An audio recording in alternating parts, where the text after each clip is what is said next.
The topic that we're going to talk about tonight is instant ICS, and this is something that overlays all of the different work that we're going to be doing, whether it is a minor emergency or whether it's a major disaster.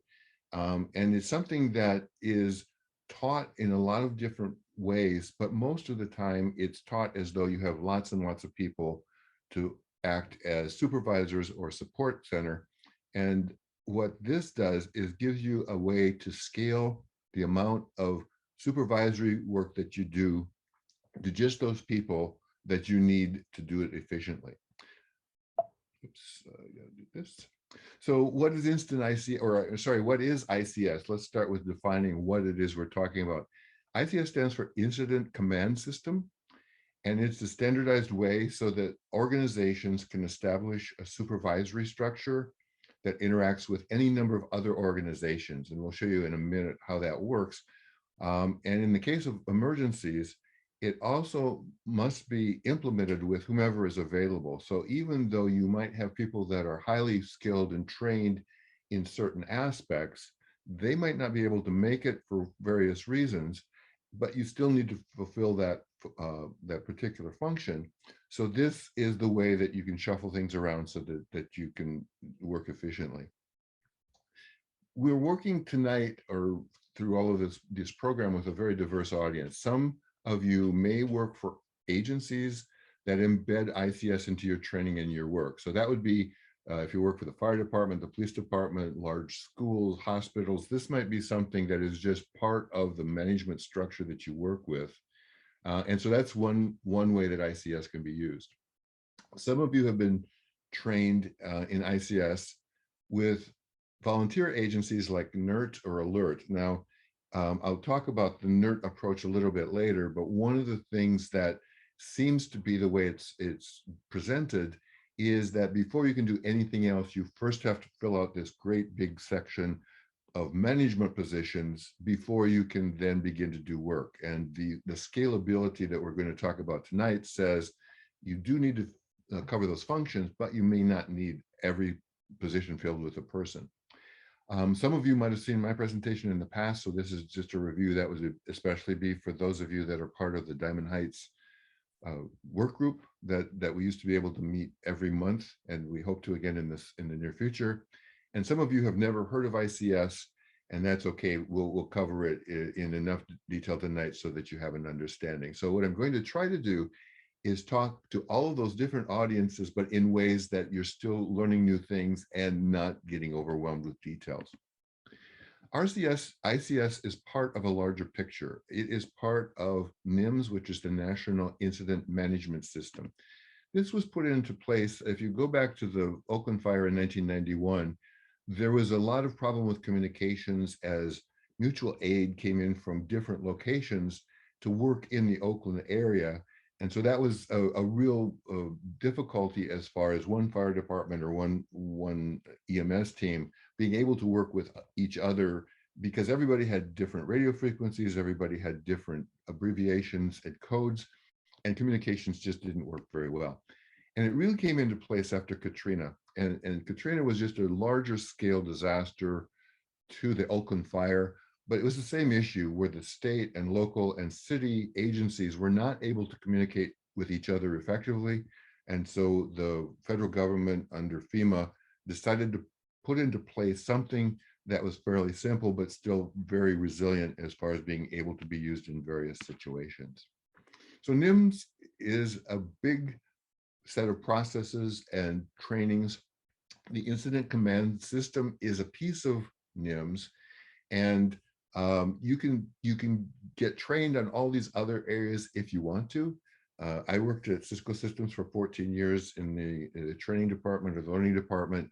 So I'm a big believer in getting as much training as you want, but don't feel like you really have to understand this whole large system in order to implement it in whatever way we might be doing in the future. Most of the training assumes dozens or thousands of workers. So when you go into the formal training that you can take, it's probably being presented in a way that you work for a government agency or something else where you just have lots and lots of people that you're going to have to keep track of. And that's okay. But that's not always the situation that we're going to find ourselves in. So why have ICS? It organizes teams, and the way we're going to do it is it's going to be based on available resources. So if you have a small team or a large team, it scales up or down as you need. It provides the needed command and control process. So when you're in especially a very major situation, it's really important that you have command and control, because you don't have time for a lot of brainstorming and group think processes when you're responding to something urgently. It simplifies the communications, and especially communications across different teams, for efficiency and also to reduce the number of mistakes. And it defines the documents that you need for legal purposes to improve the responses in the future, or to just be able to communicate efficiently as you're moving information back and forth. So those are some of the reasons that ICS is so important. The formal ICS training, as I said, I welcome you to take the training. What you can do is go to the FEMA website, and the way to find it the easiest is just go to Google and search for ICS training, and that will give you this link as one of the options. But this is, if you really want to dig in deeper than we're going to go tonight, that is the way to get to the training, and that is part of that much bigger system that I mentioned, the NIM system. So just type in ICS training to Google, and it will help you find that place. Now, remember, the training that you're going to get from the government assumes that you have dozens or hundreds or thousands of people working for you. So just keep that in mind, that everything that they're telling you is correct and everything makes sense, but you might not have the luxury of a large staff. So how is this approach different? I call it instant ICS. The main thing is it's scalable. So it starts with the smallest number of people that you need in supervisory roles, but if you start to find more and more volunteers showing up, it lets you then build up the number of supervisors that you need, so that you're still keeping it efficient, but you're still keeping it within the concepts of ICS. Unlike employees, volunteers are not required to show up. So after an event like an earthquake, everybody that said they want to volunteer to be part of your NERT team or part of your support center might not be able to make it, and they're not required to show up. So it's up to them as to whether they come or not. So that's one big difference between whether you're talking to the fire department, where people are being paid to be there, and volunteers where they can show up when it's appropriate.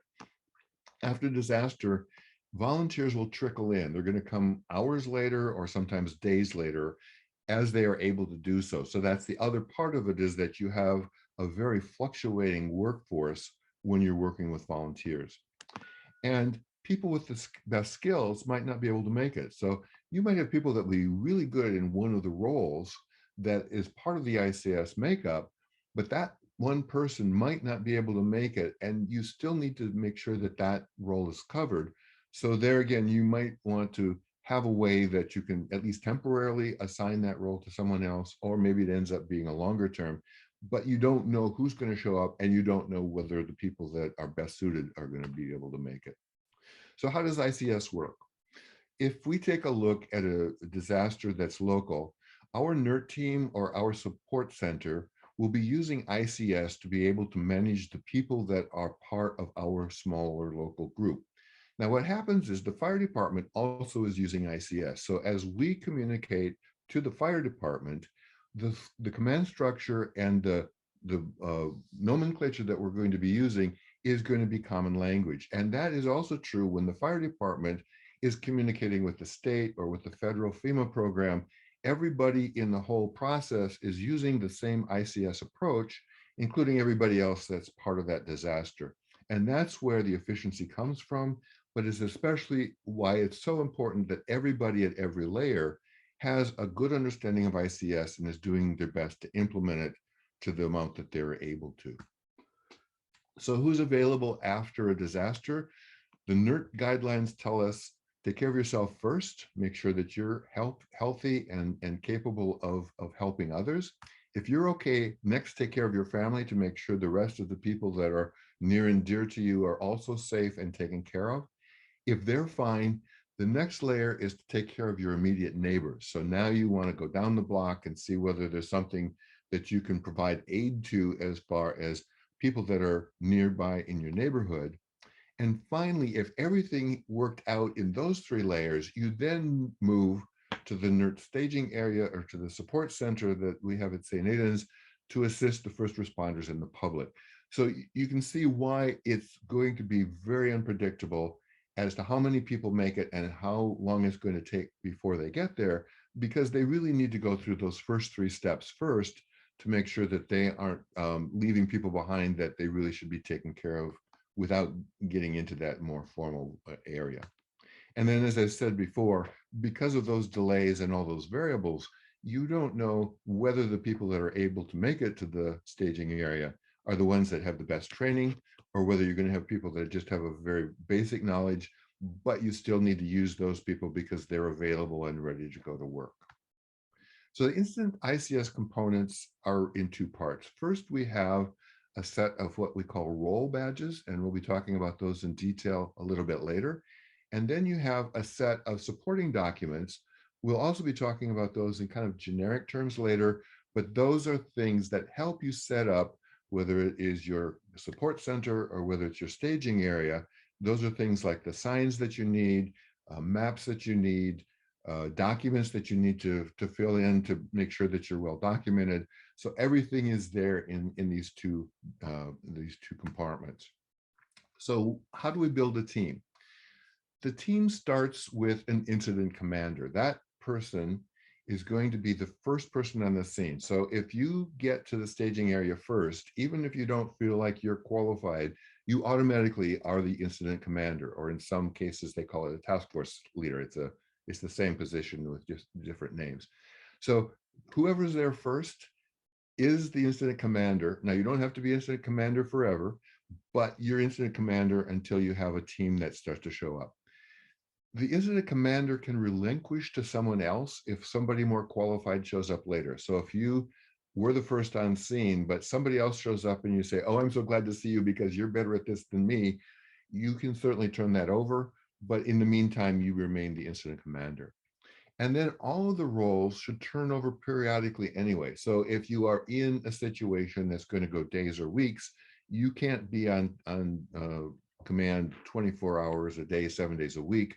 So whether or not you are the best qualified at the beginning of the process, you still have to remember to turn that role over at least every 10 hours or maybe more frequently.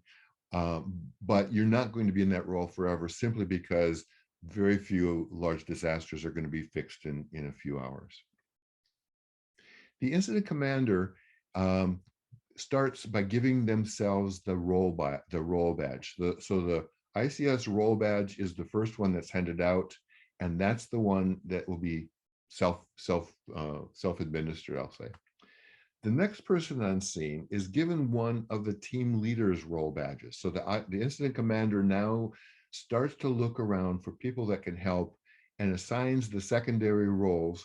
And what they do is take the role badge and give that to the appropriate person that will be in that role. And then each team leader takes the deck of cards to assign to others as needed. So the deck of cards, I'm just going to kind of hold it up and show it to you here for now. But each of the different roles then has all of the role badges for whatever of the divisions that they've been working with. And they in turn find what people might be able to fill other roles. And the main thing that we're going to keep insisting on is you don't have to have all of the badges passed out at once. And certainly you might not need them for the whole duration, but as needed, each of those leaders of the teams then begin to recruit the people that are going to be in their particular roles. So the basic ICS team looks like this. The incident commander is first on scene, and the three areas that need to be covered are these. One is intelligence and planning.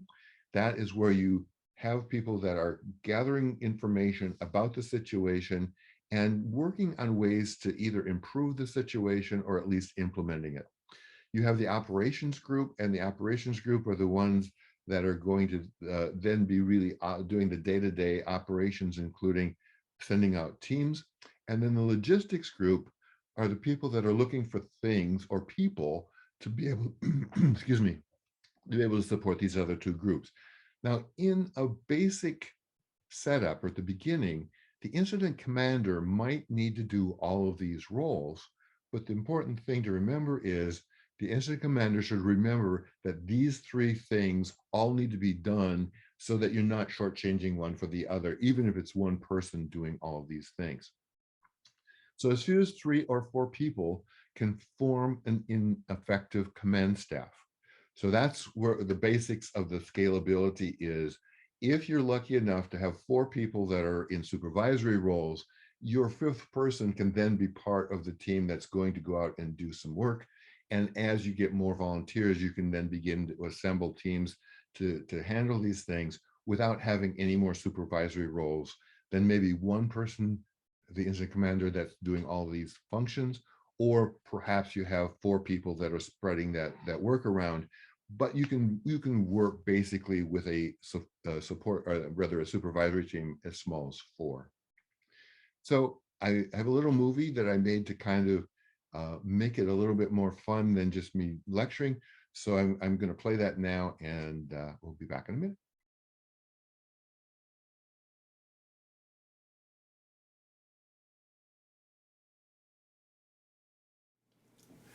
Your instant ICS kit has 2 main parts. The smaller container holds the deck of role badges that define the function of each of your supervisory roles. This includes the badges themselves, badge holders, and clips to attach them to people's clothing. These items might need assembly or might be pre-assembled. Remember that only your management team gets badges. General volunteers are assigned to functions within each team, but are not supervisors in the organization chart. Then, the larger container holds the documents you need to be able to set up your work area. It includes organizational charts and a 1-page instruction sheet for each volunteer in an assigned role. There's also signage that lets you set up areas to guide your volunteers and guests, as well as to designate certain areas that are restricted to certain people. You also have copies of all of the forms that you need to document your work. There may be other helper items, such as maps and lists of surrounding groups, as well as things like pens, markers, and other devices to help simplify setup. A word of warning: you may end up with more than one ICS kit. For example, your NERT group might provide several people with a kit, since you don't know who will be able to get to the staging area first. Or the Diamond Heights Center at St. Aidan's Church has 2 kits that are stored with the on-site supplies, but there are 2 different plans for team assignments depending on whether it becomes a support center after an incident like an earthquake or a heat center during a heat emergency. Be certain you have selected the correct kit. Only use 1 kit. If you mix the role badges from 2 or more kits, there will be confusion as to which roles are already assigned. Make it clear that the badges need to be returned anytime a person steps out of a role, such as when turning the role over to another person or leaving at the end of the day. Of course, you can dip into the second kit if you need more forms or signs, but use the second kit only for that purpose, and make sure that it's marked for replenishment of supplies after the event is concluded.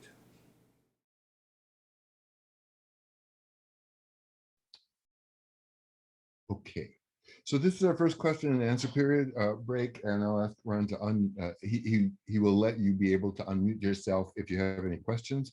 But at this point, if anybody wants to have clarifications on any of the things that we've talked about, let me know. We're going to go into more detail about the role badges and so on in the second half of this. But if you have questions so far, or if I've left you totally confused, let me know and see if we can straighten it out. Yes, Dave Olson. But that looks like super stuff. How do I get my hands on a kit? I can send you the files. We'll talk about logistics afterwards. That's part of the logistics team. But yeah, so I have all the files now. They are tailored around the Diamond Heights area and the NERT area, and so the idea is to customize them to your own situation. But we could handle that. Any other questions? Um, Greggy, I have a question. Um, are you going to talk about the actual physical setup of where the ICS people go, or in other words, how just the tables and chairs, I guess, part of it? No, not next month we're going to do a follow-on to this one for the Diamond Heights group, where we're going to look at the layout for the St. Aidan's Church for the two types of situations we mentioned, heat emergencies or support center. But that's going to depend on what is the team, what are your supplies, and so on. So this is over the top of all of those kinds of decisions. It's Okay. kind of it's kind of the superstructure, and all those details have to be worked out based on your local situation. Okay, thank you. But we will be doing that next week for Diamond Heights. So you're welcome to join us next month if you want to just take a look at what we have as far as our suggested layout. Any other questions? Well, I was just going to say, we in Maryland Park, we have a map and we've decided, where tables go and all that. But what I'm thinking is that it's really good, at least for me, to be able to see how you've structured it, because maybe yours is simpler. Maybe I can learn. So I'm really interested. So the one thing that we do, and I won't go into detail tonight, but I do have a demonstration on the roll badges. We do list on the back of the roll badges which forms each position is responsible for. So that's one of the things that's confusing. And that's something, especially in the NERT training, that's gotten more and more complicated every time I see it. Originally, when I was trained in NERT, they told us each group has only one form, and that's the only form you have to worry about, and nobody else has that form. Now you have the same form used by 6 or 7 or 12 of the different groups. So what we try to do here is just make sure that each function knows which forms that they work with, and also which other groups they're in communication with. But those are kind of generic. The details of who passes what form to where, that's something that like I say, is not part of this overview.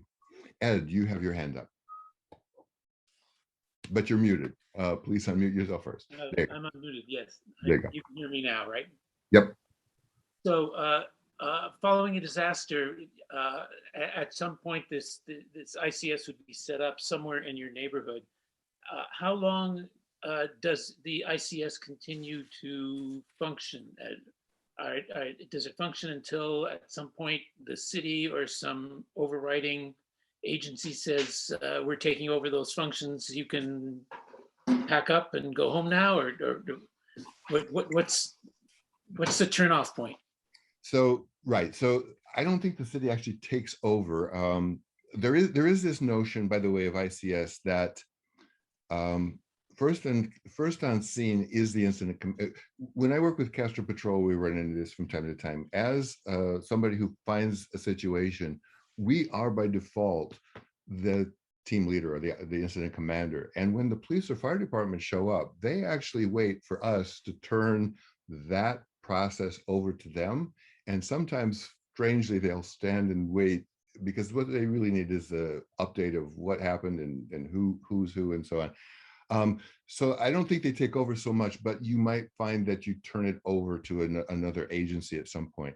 But the answer is the ICS itself works from beginning to end through the entire time that the team is active. So it's going to start as simple as possible, and however it ends days or weeks later, it's still in effect until you decommission the team. Any other questions? Yes, Eleanor. It's not really a question. I'm listening to this very carefully with the idea of the strong block programs that we're going to have, where we pre-identify among our neighbors who have what skills. Yep. And activating that. And then as the neighborhoods spread out, you're going to be running into other groups that are doing the same thing, and it starts to expand its ability to receive goods and to find food and to help people who are sick, etc. So I'm really glad about the scalable size of it, because I see it starting in my alley. Well, and that's exactly right, because that is yet one of the diagram I gave you before. It basically was the hub that I was showing as the bottom layer, but behind the hub are the blocks. and the blocks need to report to the hub. In order to communicate in a disaster, if there is no communications, we're going to depend on ham radios that are talking to the battalions, the battalion headquarters for the fire department, and that may be our only communications we have. So in that case, the block needs to communicate to NERT, who then communicates to the fire department, who then communicates with the Emergency Operations Center. So it's important that this goes as down as far as needed in the structure, but common language, common structure. You still need to be aware of those three things, right? Planning and the logistics and the team management. So that whole concept keeps filtering down and down as far as it needs to. Okay, so let's move on. And if you have more questions, we'll have one more question and answers period at the end. Let's see, I need to do this again. I need to do this again. Okay, so first of all, let's talk about these badges. The ICS role badge. First thing is, it's not an ID badge. An ID badge identifies a person and maybe some qualifications or certifications that they have, but that's not what we're talking about in the badges for this. And so the two might run in parallel. You might need your NERT badge to be able to get into the staging area, but you then have your ICS badge that defines the role within the work. So the ICS role badge defines the functional role, and this is the way the badge is designed. The front of the badge looks like this, and I have some variables as far as the design, but the key elements of the front of the badge is, if there's a star there, it means that you are a team leader. It is the functional name of the role that you're in. They're color coded so that each member of a given team has the same color code. So you have different colors for different teams, and that way you can just look across the room and see whether you're looking for planning and intelligence or whether you're looking for somebody from logistics. Down in the right-hand corner, it is who does, or which function does this function report to. So in this case, where planning and intelligence leader reports to the incident commander. So if I am in the planning and intelligence group, it would down here say that I report to the PI, or the planning and intelligence person. Lower left hand is the agency, so that would be Diamond Heights, or that would be NERT, or that would be whatever agency that you're a part of. The part here is the incident type. So in the case of Diamond Heights, this would be a support center in a large disaster, or this will be a heat center in the case of a heat emergency. It lists your neighborhood. So all of that information is on the front side of the badge. The back side of the badge has the description of the role. So it starts again with the role name, which will be the same as it is on the front of the badge. It says now in more detail, who does this person report to as far as the command structure. It gives a bulleted description of the job description for that one role. It describes other groups that this position is expected to work with. So they will be people that in the operations team in this case, and that's highlighted in red to tell the difference between a description of the function and communications. It has the forms that are going to be maintained by this function, and it'll have the name of the form. And then if there are other details that are important to know, that's also included. So that is the backside of the badge, so that if anybody has questions about what am I supposed to do and what are my priorities, and especially who do I work with or report to, you don't have to keep going back to a big book to look this up or ask other people. So that's the role badge. And as I mentioned earlier, that's different than an ID badge or name badge.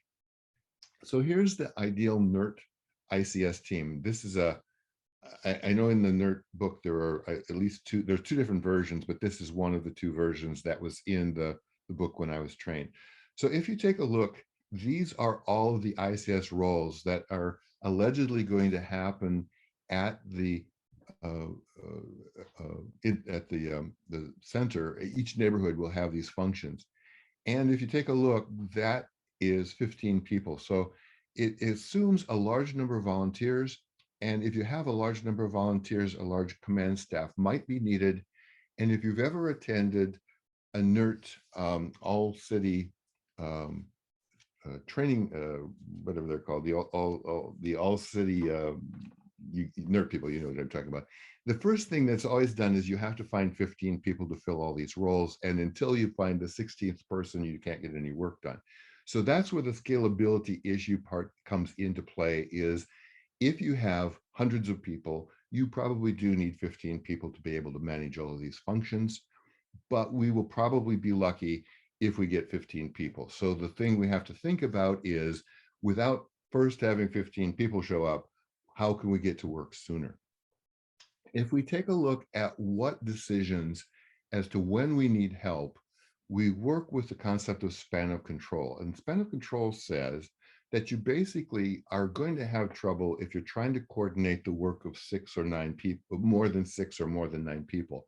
So when you get into a larger group, if you have one person trying to manage a staff of 50, you're going to have some problems with scalability.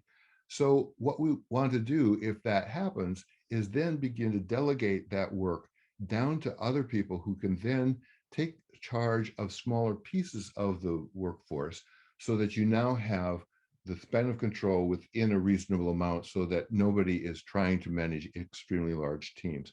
So that's one of the decisions as to when do you need to add another function or another role. Is the work becoming too much for the people that are already trying to handle it? So you deal out the cards. The cards are the role badges, and you only deal them out as needed. And you try to work with this concept that a lean leadership team provides maximum impact, because what you really want to do is have the maximum number of your volunteers available to be able to go out and do the work, whether it's search and rescue, whether it is in a psychological first aid situation, whether it is in a care and feeding situation. You would really like to have as many people being able to do the work, which means you want to keep the leadership team as lean as possible without becoming too complicated with that span of control. So these are the way that we're looking in Diamond Heights. This is the process diagram for the support center. We start with the incident commander. We then have a logistics person, an operations person, and a planning and intelligence person. And if we just have a small number of volunteers, that might be enough. We might be able to get everything done with just those 4 people. However, if we start to get really busy, we might decide, you know what, these people need some help. So the logistics leader might need somebody to just handle the finance and administration records. The operations person might need somebody to coordinate the volunteers, and the planning and intelligence leader might need some help with planning. So we assign a planning officer. So now we've expanded the role from 4 people to 7 people, but we haven't gotten to 15 yet. And then as things get busier, you then decide, do we need to fill in these other functions? So in the process or the organizational chart, you then have all of the people in an ideal situation if you need to fill out every role, but you only deal out the cards as you need to make sure that the work is managed and you have enough people working. There's also an ancillary part to the incident commander that don't fall into these 3 functions, and that would be a safety officer and a public information officers. These people report directly to the incident commander, but here again, we may or may not need these roles depending on the size of the situation that we're dealing with, as well as the number of people that are available. But this would be the entire organizational chart if we had a completely functioning support center and we had enough volunteers to be able to staff all of these roles. Now, if we take a look at the heat center, we've decided to simplify that. So the first thing that we did in the heat center organizational chart is we combined 2 of the roles into one person. So we combined planning and operations and into one function instead of 2. So planning and operations is a joint venture instead of having those broken into 2 different roles. And then below those, we have these other people that might be needed. And as people are available, we'll be able to put out the deck of cards. And if we have just some general volunteers that are filling in these other areas, they don't need to get an ID or a role badge because they are not necessarily managing other people. I mean, they don't get role badges because they're not managing other people. But if you have other volunteers, they can be tucked up any place here, but they don't get a role badge because they're not in that supervisory role. Again, the incident commander might decide that we need a separate safety officer and a public informations officer. And that's something that we will decide depending on public information. Are we getting a lot of press that have questions and they need people to speak, and we can't pull the incident commander off to do all this work? Do we need to be able to get information out on whiteboards and paper on polls and so on? So those are some ancillary areas that might fill in as well. But there again, use the fewest number of people that do the job and then assign them accordingly. And then basically it wraps up like this: prepare for your role. First thing is study the organizational charts and find out the positions that you feel best qualified to fill. It is nice if you have somebody that's really good in a particular role, that they've really taken that to heart and do some study to understand, if I was in that position, here is everything that I need to know about it. Have alternative roles in mind in case more qualified people are not available. So even though you might not feel like you would be the best person to be in that particular role, if you're the only person that's available and the incident commander needs help, be ready to step into that role, even though you might be in a learning situation because you don't have the best qualifications, or at least you don't think you do. And always be sure to continue to build and maintain your own safety supplies. So these are the things you have at home, like your go bag, like your gallon of water per person per day, like your first aid kit, like your supplies for feeding if you're at home and sheltering in place. So don't let this distract you from that primary work that you need to do to maintain your own personal safety. And then establish a communications plan with your family. If you volunteer to help out the neighborhood and you've abandoned your family, you now have created a new stressor. So establish a communications plan with your family, and keep in mind that self-service or internet might not work. So are you going to once a day come home for coffee? Are you going to be able to leave notes on a telephone pole near your door? Are the people going to come and visit you a couple times a day at the staging area or the support center? But make sure that you keep that communications plan open so that you haven't abandoned the people that are closest to you. So that's the end of it. The second question and answer period. I'll let you unmute yourselves if you have any questions or comments, but go for it. Yes, Dave Feniger, who, however his last name is said. Yeah, as you're adding these various roles, are there guidelines on what to do first, or does it depend on the situation? The way we've set up our organizational charts is it goes from the top down. So the first one after the team leader is the one that's probably the most important, although that's going to depend on the situation. So you don't necessarily do it in that sequence, but we tried to kind of prioritize it in our org chart so that the one that we think is the most likely next one and the next one is already sequenced. But that's where your planning and intelligence people and incident commander really get together and say, you know, what we really need is somebody in this role. Okay. Who has questions or comments?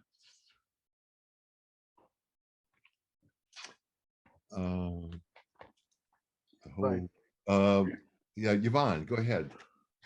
Oh, yes, I have a question is, usually in the IC team, as a volunteer, how long time you need to commit it to join the team? So that again depends on the emergency. You should let's start with, you should never think that you're going to be in that position for more than 10 hours before you turn it over to somebody else, because you're going to need a break. Now, hopefully you can come back the next day again. That again depends on your home situation and your own resources as far as strength and just determination. If it's an earthquake, we really are going to need somebody in these roles for at least 5 days and maybe longer. So the tricky part is having enough people coming and going so that nobody is wearing out because they're trying to work 24/7 and being a superhero and then end up exhausted, and also enough that we can continue to replenish the supply of volunteers. That's the tricky part, is it takes a large base of volunteers to really make this work. When you have a smaller group of volunteers, you're going to have people that are going to have to work. They don't have to work. We're going to ask them to work a little more strenuously. And you had your hand up next. Go ahead. So it's really up to each neighborhood working ahead of the incident to figure out how to the specific details of how they want to set up their incident command center, and also then getting that information out to the residents of that community so that they know like where to go and you know how to get this thing started. Absolutely. The more pre-planning you can do, the less stuff that you have to self-invent under stress. So working out the details, how many different events, I mean, like here in Diamond Heights, we really have three. We have our NERT team, we have our support center, we have our heat center. We've worked out those three, but maybe you need five. I don't know. You do the pre-planning, and if you need a different set of cards or a different set of role badges, that's where you decide, okay, now we need a different organizational chart. We even changed the name. So I didn't go through that in the quick view, but between the two organizational charts that we have, the names of certain functions are different in those two situations. In one case, we have a gatekeeper, and in another version, we have a greeter. They're really the same function, but they have a different title. So pre-planning is important. And then depending on how many situations you want to prepare for, you might have different kits for different situations. Joni, you had your hand up. Thank you, Greg. In your document bundle, or whatever that plastic kit is called, is there a larger description of the role? Like, have you laminated it so that somebody doesn't have to keep turning their badge over to look at what they're supposed to be doing? There isn't. Maybe there should be. That becomes kind of a book, because then you get into. So the idea here is it's simplified down to, this is really, I don't know if the camera's going to focus, but this is the back of the card, and this is really the bullet points of what you need to do. The kit itself doesn't have the book. So you might also have a binder that goes into details, but in an emergency, you're going to have to get things working quickly. Right. And there's no time to teach somebody something that's 6 pages long. That's not going to work. You're going to have to say, look, this is all you need to do. These 5 bullet points. And if you have questions, talk to this person. Right. So the training, the pre-training, and that's why we do training every month with our work group. The pre-training is getting all of those details worked out so that people are already comfortable with being able to step into those situations. And then this is either a reminder, or if it's brand new, it's, look, this is all you got to worry about. Come talk to me if you have questions. Right. Okay. My second question had to do with, because you don't know who's going to show up, and you don't know what skills they have. And actually, you don't even know if you're going to have too many people show up, which I think would be, it's kind of like, what's that called? An abundance, whatever it is, a blessings or abundance or whatever.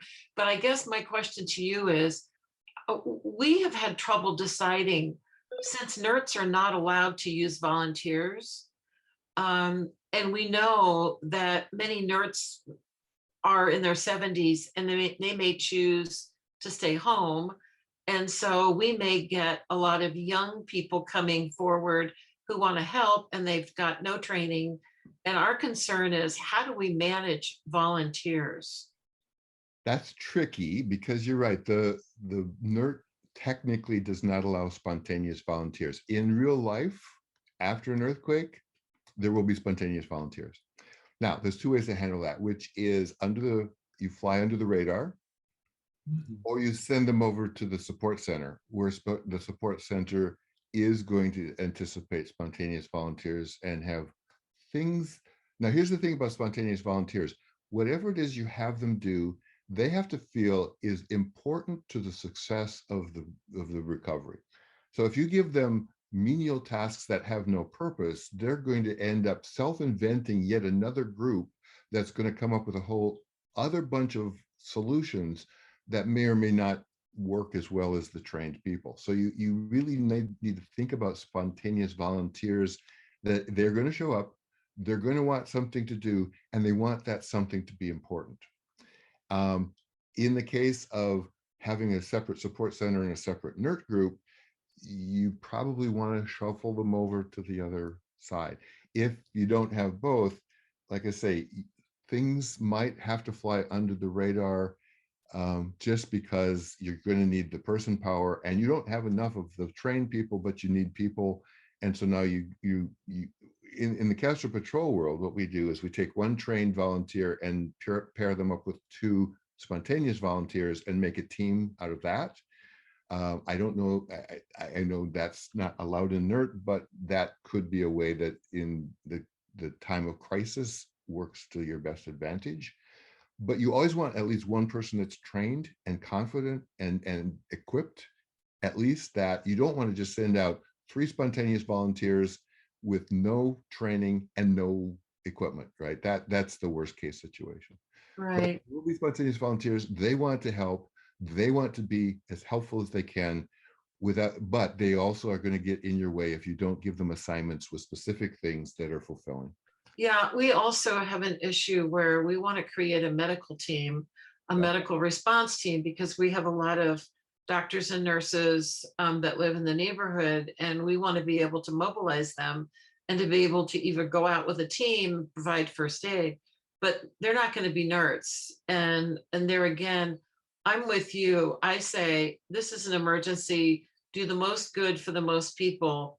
Yes. And if I can get a doctor or a nurse out on a team and stop bleeding and, save a person's life, I mean, I may go to jail, but, I will probably make that decision. You don't, that's the Good Samaritan law at work. But what you might want to do is a separate set of role badges and a separate organizational chart just for that team. And they then become a self-organized and self-operating team that the NERTs can call on and communicate with, but they're not under the NERT umbrella. So you can set that up for your emergency medical team. You can set it up for your mass feeding team. You can set it up for any other teams. And that's where you have customized titles. It doesn't have to be the titles that we've been given in NERT, and definitely an organizational chart that reflects what it is you need, starting with those 3 main things, right? The top layer of planning and intelligence, the logistics and the operations. Those functions should be there, but what happens underneath is whatever it needs to be to make that team work. Thank you. Okay, any other questions?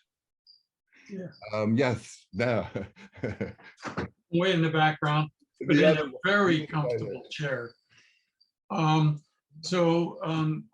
your presentation, may I assume that how a command center actually works to particular parts of it, that has already been looked at before? For example, I'm missing in operations the sending out of teams, whether it's search and rescue or wellness checks, or how people safely do that, all of that kind of stuff.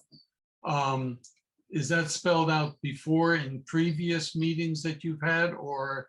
Yes, and that's a separate thing. So the instant ICS is the framework for any, Yes. right? And the other stuff underneath, yes, that's set up in advance, and it's set up to do what it needs to do in the most efficient way, but it doesn't have to reflect anything else you're doing. So it doesn't have to reflect NERT. It doesn't have to reflect the support center. Yeah. But the ICS is the overarching piece of it that says, now that we know what it was we need and how many people we need and what training they need, here's how we're going to structure the supervisory part. Okay. So Thank this you. is this is the umbrella, and Yeah. all of these other things are whatever they need to be, and you have as many of them as make sense. Yes, Joni again. Yes. As a fellow communications person, I'm curious, would you keep your communications team separate like you did the medical team? So communications is one of the ICS, is one of the NERT roles. There is a communications officer, right? No, So I know, but they may not be, I may have 4 ham operators show up and they're not nerds. And the point is, I'm going to keep them and I want to be able to use them. And I guess, I know.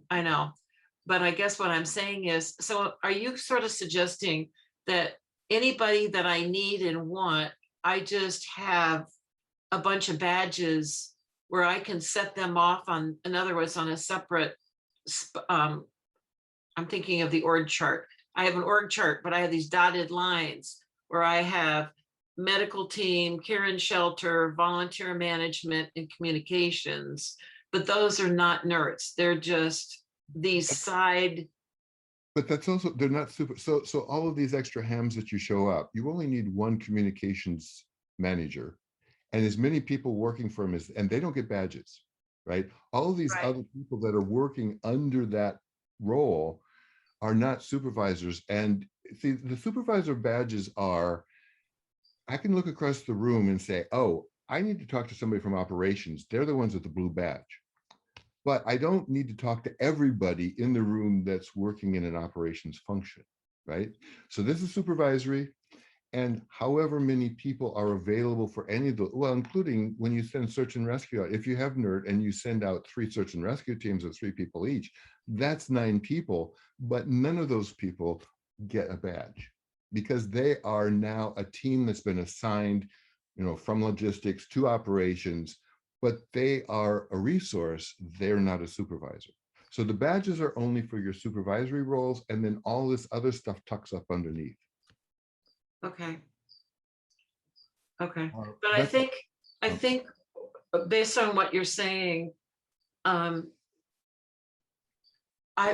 often thought that what I think is going to happen, what's going to happen, it's probably, that's not going to happen.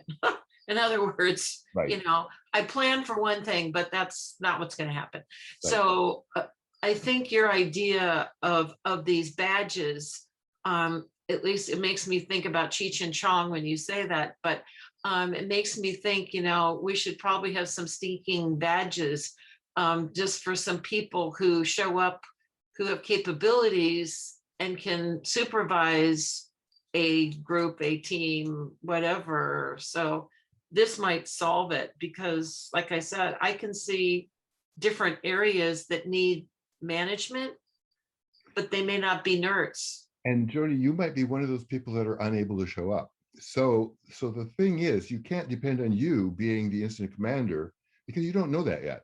Right. So that's where, in the case of NERT especially, where you don't have a place already set up all the time like we do at St. Aidan's, you probably need 2 or 3 people that have a kit, identical kit, and whoever gets there first opens up theirs and uses that, and we put the other ones aside unless we need to borrow some forms or some signs. But that's the other thing, is that where you have this portable location, which a staging area is portable. I mean, you plan to put it here, but by the way, that power line just fell on top of it, so we better not set it up there. We better put it over here instead. Then you need to have the flexibility that several people have the ability to get things started, whether it's you or somebody else. Okay.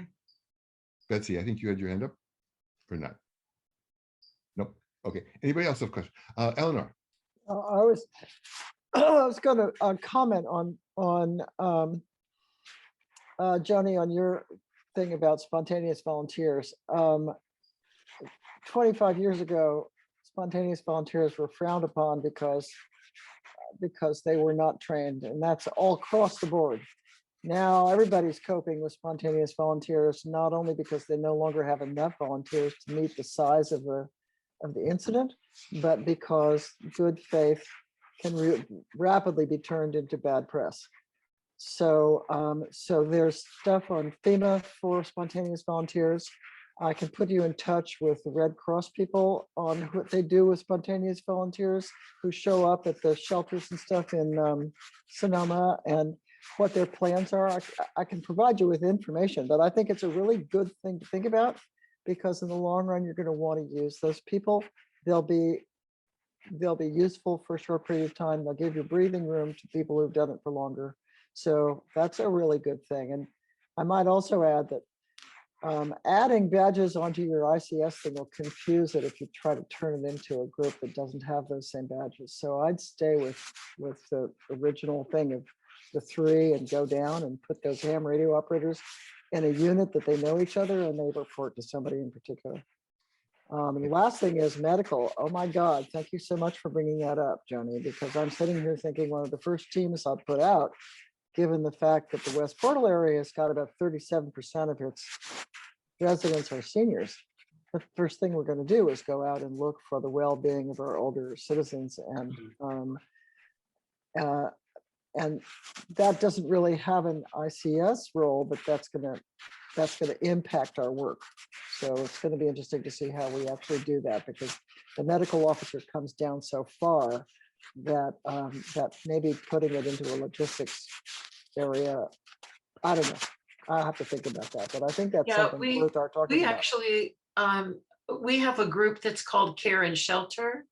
And that's where the wellness calls are made through the Care and Shelter group. And those volunteers are doing that now. They've done it actually all year because of the pandemic, but for our senior community. But I actually feel like they will need help, and some spontaneous volunteers might be really useful to be able to help go door to door and give them a clipboard and go out and get addresses and names and find out what the needs are, because I really feel like we're going to need to canvass the whole neighborhood.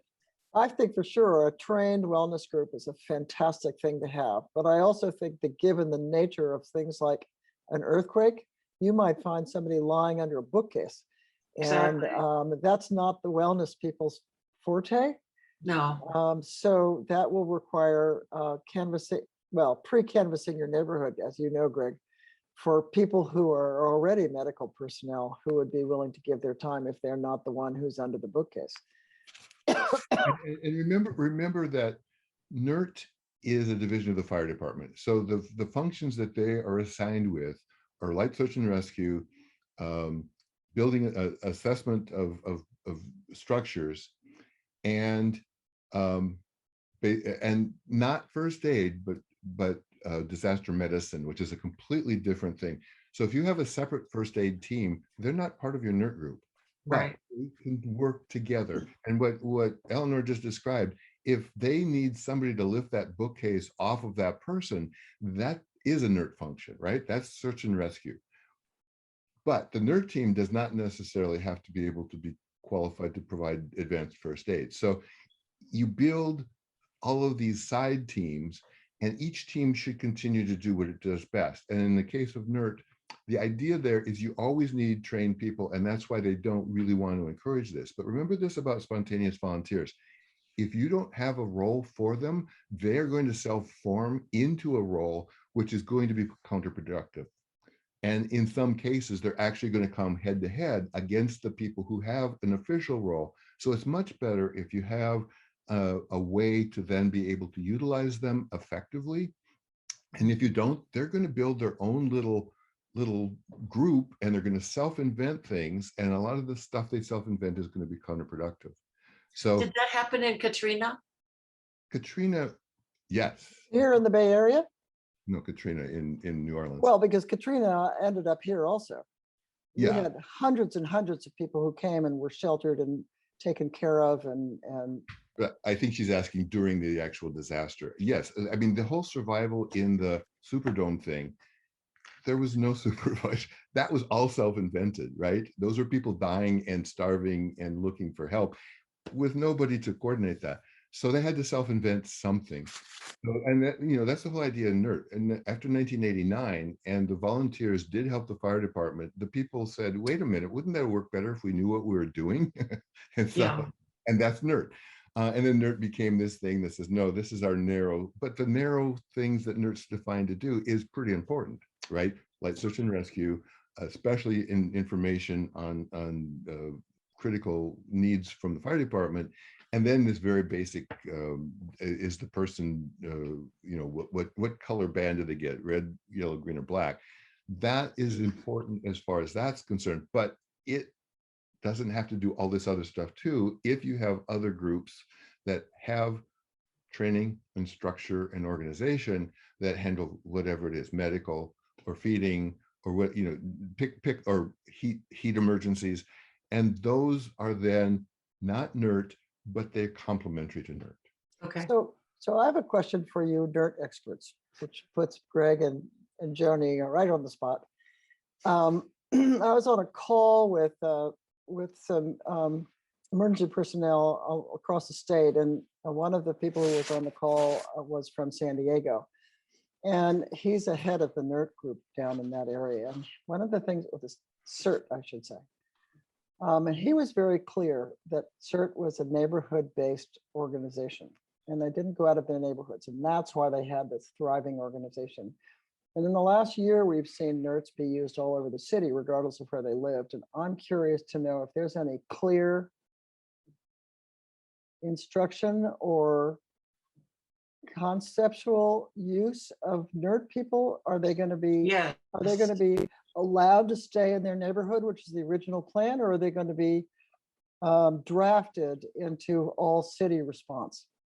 They're So I all think they start in the neighborhood, but if that neighborhood doesn't need their work, they will be asked to go to other neighborhoods.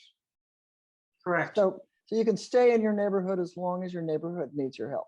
Well, you're still, Yes, so that's my question. you're still under the command structure of the fire department, and they are under the jurisdiction of EOC. So if EOC says, if the Emergency Operations Center says, we need help in the marina, send us as many NERTs as you can, that's the command. And so, that's how it works, is the balance of the need, not only local, and that's what ICS, as it percolates up through the different layers, might say, we really need, this neighborhood is fine. They have a lot of volunteers that aren't doing anything. We really need somebody. And then you can't force them because they're volunteers, but you can ask them sternly or with as much salesmanship as you can. But that is the concept, is that whatever the fire department needs at the moment, there's additional people power through NERT. Okay, so that seems to be a San Francisco definition of how to use it, as opposed to a statewide definition. That's because why NERT versus CERT. So in the NERT, so it is San Francisco based. San Francisco is neighborhood, and that was the first. And when other cities took it over, that same concept, they said, you know what, we don't need neighborhood based, we need community based. Well, that's So, interesting, because the guys in San Diego said it was absolutely neighborhood based. well, However, it probably is, but the C stands for community, and as opposed to N, that stands for neighborhood. But they're still interchangeable, and that's also why we probably are the only city with the N in our name. But it is still this idea of community. no, I think that's great. Also, San Francisco being a county and a city is small enough that we all belong to the whole county, and it's less difficult to get people to one side of the county and than it is if you're in Contra Costa or Alameda, when the county is hundreds of miles long. Yeah, well, because so that's going to be tricky. We'll wait and see when it happens. But the incident, or I think that they're the ones that are called the task force leader, I think in NERT language. The task force leader reports to the battalion, and the battalion is really the one that can say who needs to go where and why. Okay. But there's still that command structure goes up and up and up. I think the president is at the top, right? So the neighborhood, battalion, EOC, state, President. FEMA, something like that. Okay, we're going way over time, but if you have any other questions, we can certainly continue the conversation. But anybody else have any? Were you going to send us the files? I wasn't, but I can. The files, Yeah, I mean, I've got PDFs of all of the things that you can take a look at and say, okay, this makes sense, and this is what we'd like to change, and this is what's different. And I can help you as far as getting access to the software, because some of this stuff is done in Illustrator, and some of it is done through the label making thing that you get from the label company. So I have those as samples, but I don't expect you to copy them directly unless it's just right. Right. And so this is to give you the idea of what do we need to do, and how many of these things besides NERT do we need, and how do they differ one from the other, and then start to build out what those descriptions are. And you don't do them all at once. If there's a whole bunch of them, you triage them and do the most important ones first. But the notion is try to keep everything you do into this form that lets you communicate up or down or sideways from team to team. And that way each team can do what they're best at, but everybody's working in conjunction with each other so that you have this really good synergistic effect. So does that means that the badges are something you made as opposed to something that you can buy on Amazon? You can buy the blank. You can buy the blank media and the badge holders, and everything else comes off your local printer. Yep. That's the way it works now. I have no plan to mass produce it. Well, just the idea that because everyone is unique in some fashion, mass production is probably not even a good answer. But the concept first, the tools later.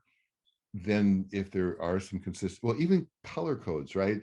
When I first came out with this, NERT didn't have color codes, so I color coded these because you needed to keep the team separate. And when Erica saw this, I did a presentation when I was in the Castro when I first invented this in 2006. She liked it, but when they came out with the color codes for the vests, they chose different colors than I did. So actually, the deck that I have for NERT has the wrong colors. Right. Yeah, I noticed that. But that's because this came first and that came later. And now if I were to redo this, I would then pick up the official colors.